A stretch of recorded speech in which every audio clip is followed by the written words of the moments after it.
Alright, so as per your request, I am here with the Scrub Daddy toilet wand. Off top, it is similar to the Clorox wand. It has similarities.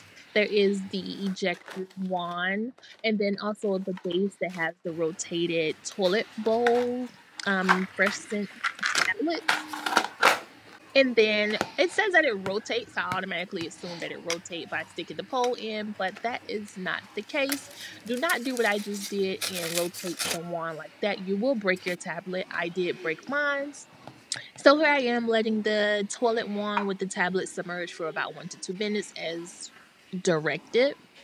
So I proceeded to clean the inside of the toilet. Off top, it reminded me of stone versus like a sponge.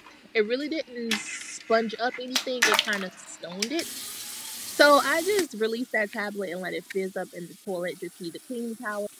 So I went ahead and cleaned off my toilet wand stick, and this is what it looks like after I flushed the toilet. So I took the Clorox wand and cleaned up anything that was missed. I prefer Clorox over the Scrub Daddy.